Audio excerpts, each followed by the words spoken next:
So have you ever heard of the saying, truth is stranger than fiction?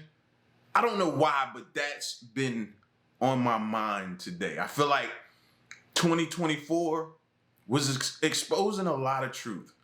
And I feel like 2025, as weird as it may seem, and we may not like the way it's exposing the truth, but it's picking up where 2024 left off. And that's been on my mind today for some reason. It might not make any sense, but it's just been plaguing me today. You get what I'm saying?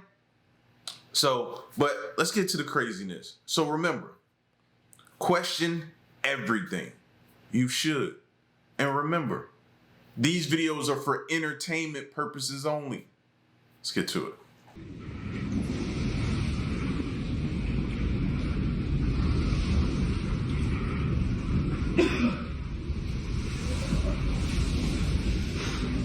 Hi.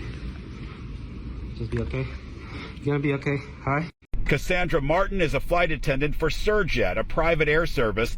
On the night of December 23rd, she says she and two pilots were flying back to Fort Lauderdale in an empty jet high over the Bahamas when air traffic control sent a message. When all of a sudden I heard traffic control say, "We have a foreign object, can you please identify?" I looked to the left and pilot saw 3 objects, I only saw 1. And I grabbed my phone and I just pressed it to the window and the object was white and then it turned slightly green, almost kind of like an electric field around it of some sort. And it stayed with us for about 45 minutes and then we didn't see it again. And we were about 45,000 feet and it was way above us. Well, I think the video is compelling. This video and this testimony. Compelling? Well, forget that. Why are we still allowing people to fly in our airspace when we have unidentifieds flying through our airspace that we don't know what they're doing there or why they're there or what they're about to do? Why even put people in that situation? I don't understand this. Rhymes a lot with a number of cases that we heard from military pilots going back even 10 or 15 years. Cassandra Martin is a flight attendant. We could talk about tiny homes. Now, when I say Americanized conspiracy theory, these are incidents or keys that I don't think happen outside of America. Like, I don't know if they're pushing tiny homes on people that don't live in America, but I don't know if the amount of the dollar is as minuscule as it is in America right now to convince me that I could buy a luxury 450 square feet hut and it be $25,000 and I'm okay with it. Me and my friends did some conversating. 25, that's what tiny homes are up to now? What happened to like the 8s and the 7s and the 10s and the 5s and stuff like that? Or did I never hear those amounts? Because I could have swore when they started out, those numbers were lower than 25.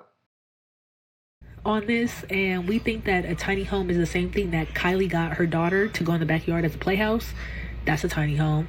I'm not opposed to tiny homes being in the backyard as like a little shed, but as far as living there, we also realize you gotta have permits. It doesn't come with electrical, it doesn't come with plumbing. It's just really kind of the cost of a startup first-time home buyer's loan.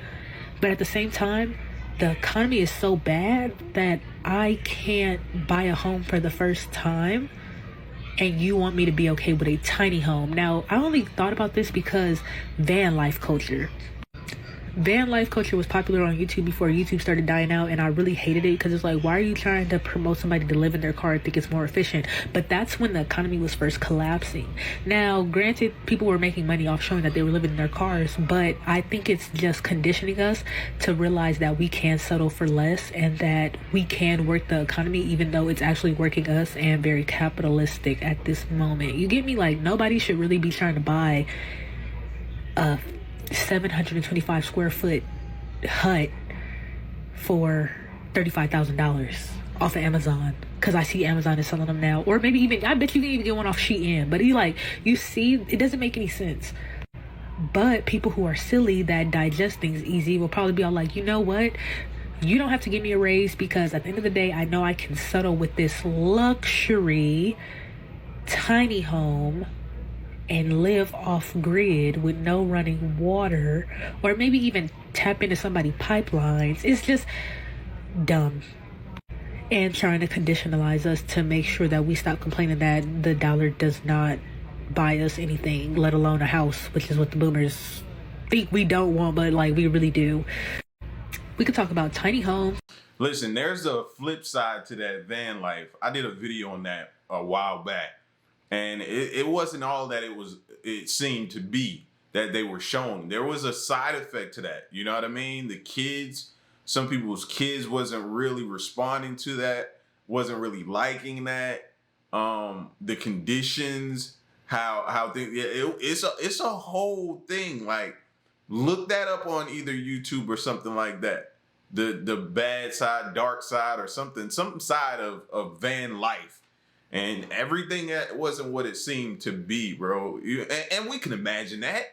Imagine being cooped up in a van with your brothers and sisters and your mom and dad, not really having your own space or a fraction of your own space. It's always cramped up when you're sleeping and stuff like that. Yeah, you got some outdoor time, but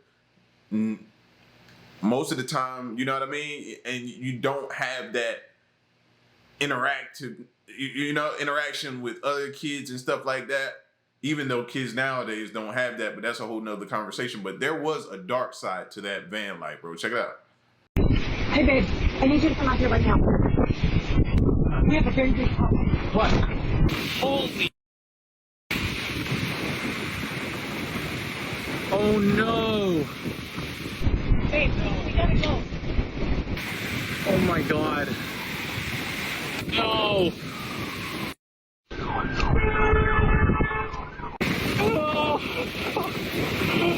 No.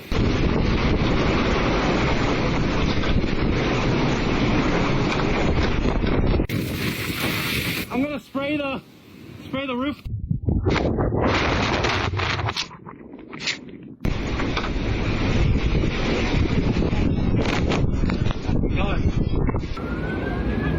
God. Please God, save us. Save our house. Please.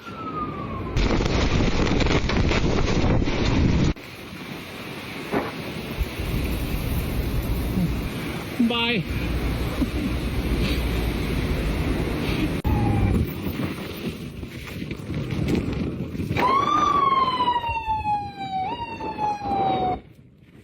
Oh no.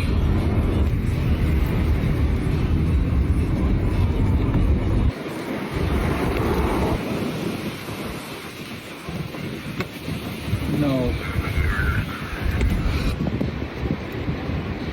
Look what Mel Gibson, actor, producer, film director, look at what he said. Sort of look, well, is it on purpose? Which, it's an insane thing to think. But one begins to ponder whether or not there is a purpose in mind. One thinks that the resources... I got the whole interview here. I'm going to let you watch the it. capabilities of the men will be on standby, that they'll be able to cope with any situation that comes up. But apparently, some people were asleep on the job, mainly our leaders there. But, that's something they have to live with. And but that's something that community has to live with. And it's really sad. I mean, I have many friends that are, looking for a place to put a roof over their heads. And kids, and, they're traumatized. Someone should answer for it, but we'll see. I think we know who the culprits are. In fact, my son he's a member of the volunteer fire brigade. He sort of interfaces between LA County Fire and people, and they assist them where they can during, before, and after the blaze. And apparently the residents in Corral Canyon caught an arsonist up there. And the guy was all tooled up with fire gear and equipment and stuff like that, and ready to go. And he had been lighting fires. That's sad, but it's true, bro. A lot of people don't know that. It'd be actually people affiliated with fire departments that do that sometimes too, bro. And that sucks to hear that, but it's true, man. It's true. What do you think they get into the profession for? And if you know it, every day is in a fire, especially if you worked in a small town like I did. Every day wasn't a structure fire. it be like I went when my first year, my rookie year, I went almost a year with no fire. Seriously, I went almost a year with no fire, bro. It was coming up on my anniversary is when I actually went to a fire and was involved in extinguishing it. So a lot of them get, sad to say but true, get antsy and want to do something and or go start something so they can put it out. Like, it's crazy to think, but it happens. But they corralled the guy in Corral Canyon and gave him to the police. So yeah, apparently there are people actively going around looking for these conditions. Yeah, apparently, Mel, that individual was never charged. It's a very confusing set of facts because apparently he was reportedly trying to light things on fire, but it's not the fires, I guess, that they are. I mean, it all seems very bizarre, but they have not ruled out that arson could have started the first fire. There's obviously still investigating this, and at the same time, Mel, there are numerous complaints, as you alluded to, that the fire hydrants did not have water or water pressure, and the LA fire chief herself reacted. Watch this. My stance on this is when a firefighter comes up to a hydrant, we expect there's going to be water. We don't control the water supply.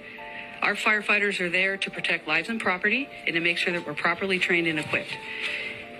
That's my position on this. So if there's no water, I don't know how the water gets to the hydrants. Mel, reaction to that? Well, I know they were messing with the water, letting reserves go for one reason or another. They've been doing that a while. California has a lot of problems that sort of baffle the mind as far as why they do. And then in the events like this, you sort of look, oh, is it on purpose? Which it's an insane thing to think. But one begins to ponder whether or not there is a purpose in mind. So this is what his house looked like before the fires. You don't need an after photo because there's nothing left. But I don't know, man. What do you guys think? Like, he's saying some crazy stuff. People are comparing this. I've seen somebody was comparing it to the Hawaii fires, saying that, some crazy stuff is going on. Or maybe that they're just trying to push him out of California. This could be natural. It could be global warming. It could be all kinds of stuff. Maybe there wasn't arson, but let me know what you guys think in the comments, because I'm in Florida and these Category 5 hurricanes are coming through. Something's going on. I don't know what it is. Listen, man, everybody's thinking something. It's not just one person. It's not just Mel Gibson. I've showed you consistently a lot of people are skeptical about what's going on. Why is everybody skeptical? It's normally not like that. You know what I mean? You don't see that as much for natural disasters as you've seen with this one blatantly, and the stories that are coming out about the water, the hydrants, the water pressure. Like, how is that? And I'm with that chief, bro, because when you're a firefighter, you're not going there thinking, you've tested them twice a year or however many times your district tests fire hydrants. You tested them, so you know what the pressures are for that hydrant, and that hydrant works. So let me give you the scenario of what happens when they drive up on it. As the driver of that fire truck, he's driving up past the hydrant, right? The firefighter in the back hops out, wraps the hydrant, right? Wraps it, that way the hose can be pulled, because the hose is on top of the truck. So when the truck pulls off, it's pulling the LDH hose off the truck and laying it all the way to the scene.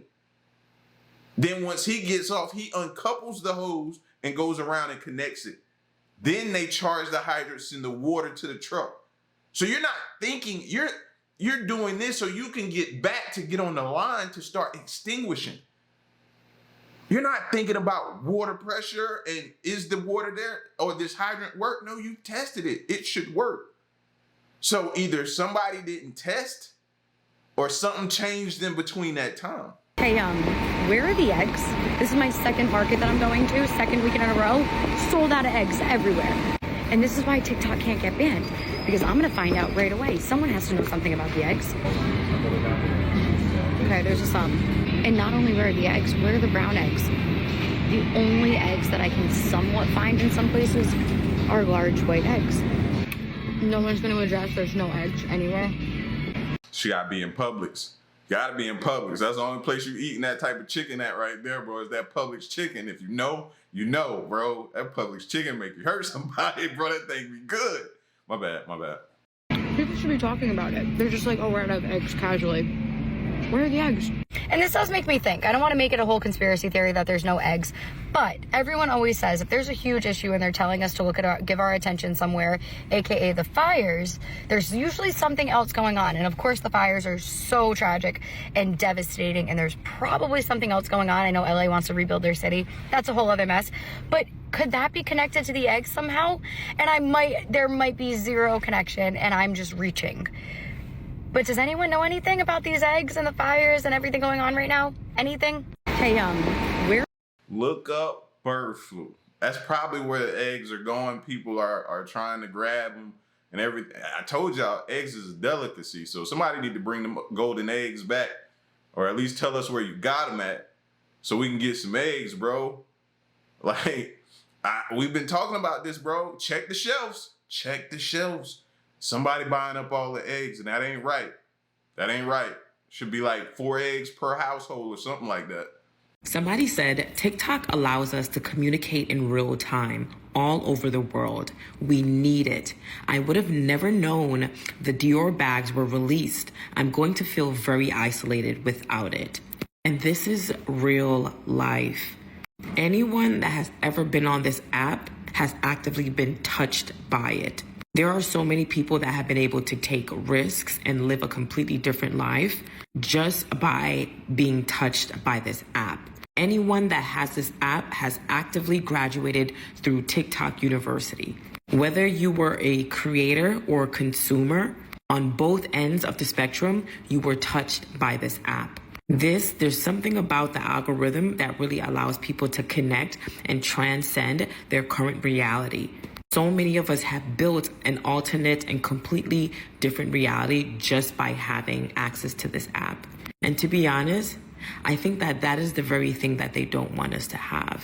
All I'm gonna say is TikTok was giving too good to be true. Every day we get up here and we was keying in the comments talking about ain't no way this app is free. And you know what? Now we're not even about to have it at all. It's the fact that this was giving too good to be true. And all I'm gonna say is, you know you're in an abusive relationship when that's the very thing they want to hide from you. Yeah, they don't want you to have nothing good. This is beyond free speech. This is, they don't want us to have nothing good. It's giving low vibrations. Like, I'm not even trying to be on some conspiracy, but at this point, like, let's not even do too much thinking. Let's just keep it very simple with the energy and the atoms that actually exist, because that's the only thing that actually matters, right? Yo, it's giving hater energy. The US is a hater, bro. Somebody said TikTok allows us. Like I said, bro, I feel like this is where we communicate with each other the most. Yeah, we have Facebook. Yeah, we have Instagram. Yeah, we have YouTube. Yeah, we have all these other platforms. We have Twitter. You know what I mean? But I felt like this platform here allows us to get the information, and the way we distribute it, the way we come together, the way we bounce ideas, the way we talk about things, the way we, hey, have y'all heard about this? Or have y'all heard about that? Y'all see this is going on. What do y'all think? And it's allowed us to do that, man. And for them to snatch it, it just don't feel right. It just don't feel right at all. You guys see that post by the British lady who is talking about how there were several, or like two or three different U.S. contractors who were awarded contracts for testing Dior bags and plasma technologies. And the contracts were awarded, some of them in New Jersey. So that's a thing. And the documents that she's referencing were all official documents. So go look at my reposts, find the one with the British lady, and she's talking about Dior bags and stuff. Very interesting stuff. They were set to begin, I believe, one of them in December, and there was another one that was allowed to begin. Now, I have had several people say they weren't going to follow me anymore because I talked about the flat earth.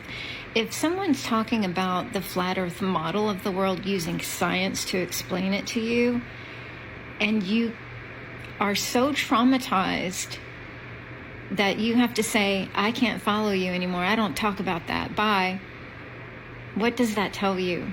It tells you that you've been indoctrinated to where you can't even discuss something with someone because you think it's so stupid because you were told that by the government, by scientists that work for corporations. So if you just can't be bothered, that's fine.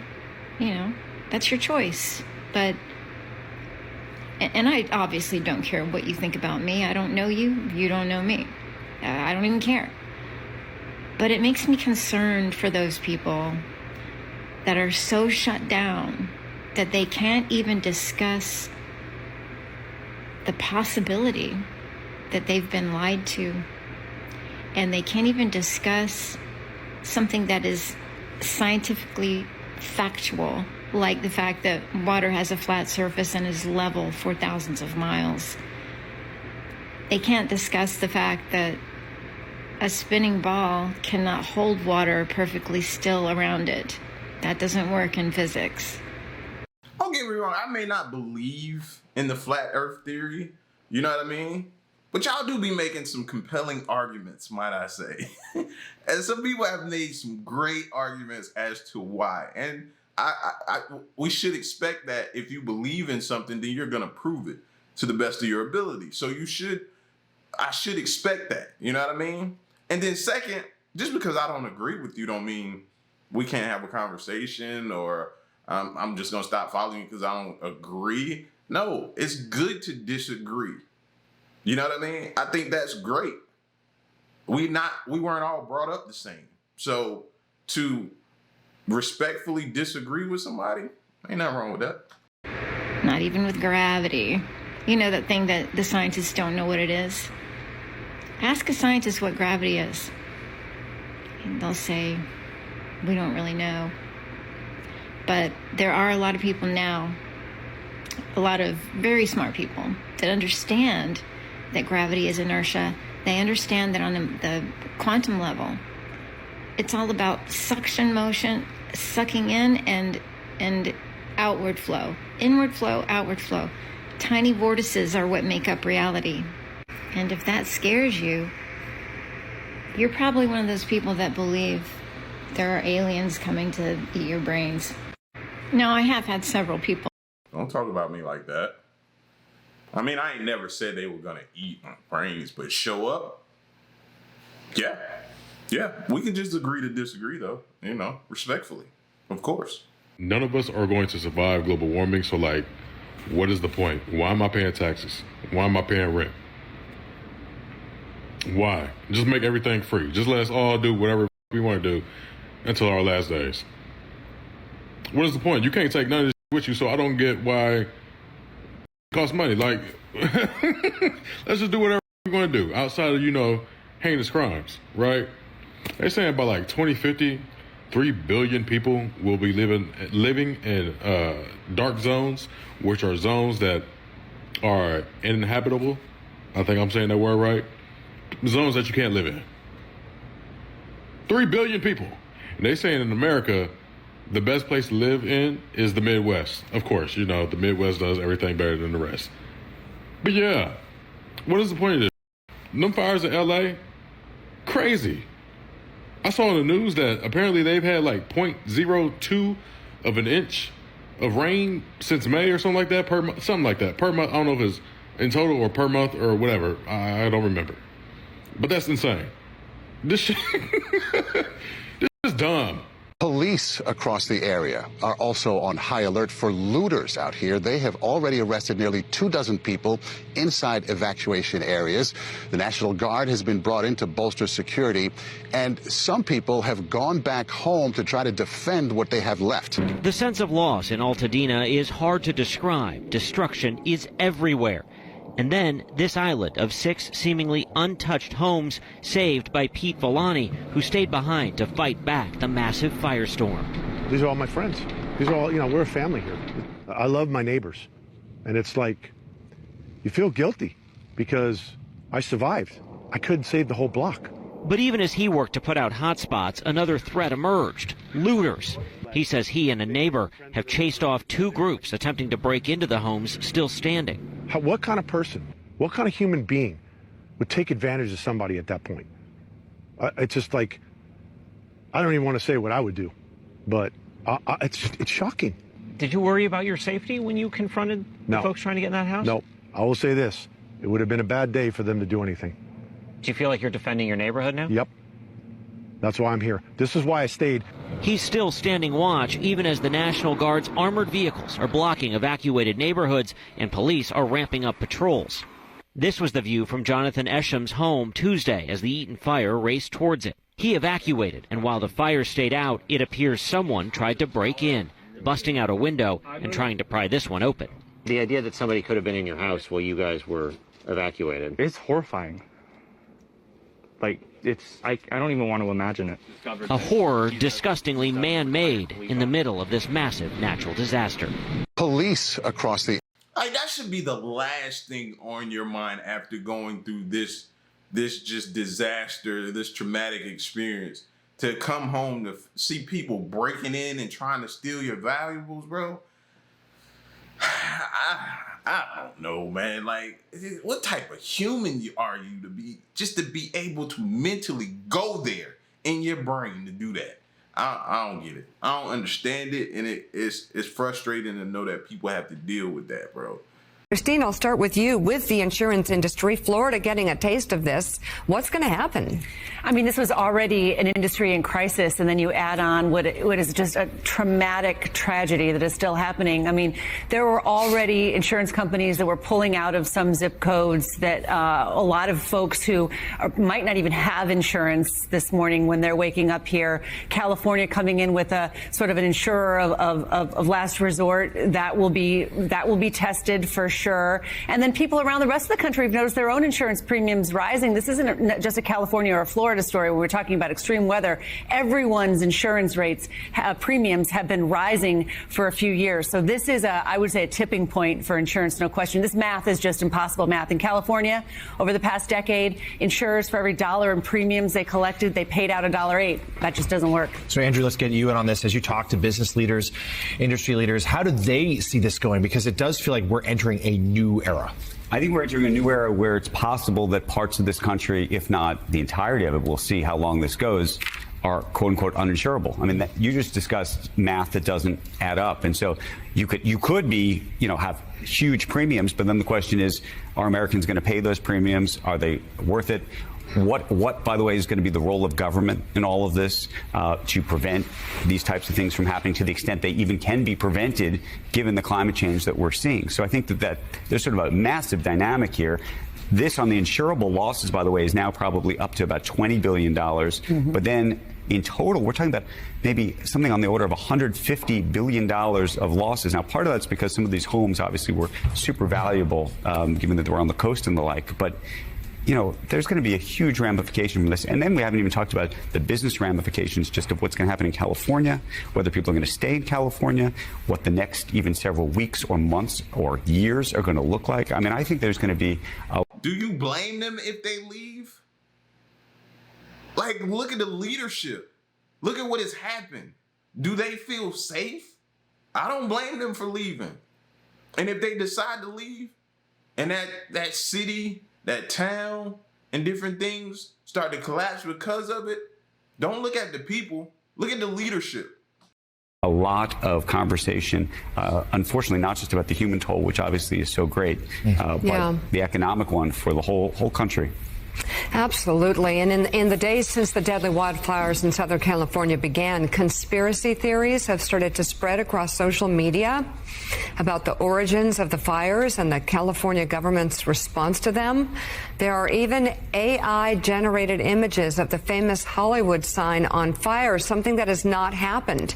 This coming as Meta CEO Mark Zuckerberg announced earlier this week that the company is getting rid of its independent fact-checkers. And Stephanie, I believe Elon Musk is on Instagram spreading conspiracy theories, and it's just out there for people to consume without any understanding about what's true or what's not true. It is so problematic and it's so dangerous. Mark Zuckerberg clearly made a short-term business decision for himself this week. They're getting rid of third-party fact-checking, and they're actually taking that effort and moving it to Texas. The irony, as though Texas isn't political, it obviously is. But this is a crazy short-term decision. It works for him because, remember, in less than 3 weeks, Donald Trump is going to be the new president. So if Mark Zuckerberg no longer has, quote unquote, the onus on him to mark your tweets or your Instagram posts, your Facebook posts, to take them down if they are not true, to mark them. Now he doesn't have to do that, because he would have to do that if he hadn't changed these rules, and that would put him at odds with the president. The question is going to be, though, Mika, for users, right? We have to remember, at the end of the day, if Mark Zuckerberg and all these business leaders make business decisions to make money, remember, we're the ones who use the product. So no longer is there fact checking. And remember, they also rolled back the rules on hate speech. So if now anyone can say anything and there's no protections, then all the people that use these platforms need to decide, do I want to be here? Do I want to drive in a car with no seatbelts? Do I want to get on a roller coaster with no safety protections whatsoever? And if users suddenly say no, well, then advertisers will say no. Then Mark Zuckerberg will have a different business decision to make. But right now, they're making this short term, well, let's just see how it works out, and how it's going to work out could be terrible. Mika, though, I think there's two other calculations. It's insane how they look at us. It's insane. And don't get me wrong, there are people that are out there spreading different things and saying some of the most horrific things they could say, and the hate that comes out of a lot of people. Yeah, I get that part. But for some people, they have questions. And it's like they don't want people to have questions. Why shouldn't we be allowed to question things? It ain't like y'all got the perfect track record. In this. One is the regulatory environment for Mark Zuckerberg, the FTC cases and other cases against them.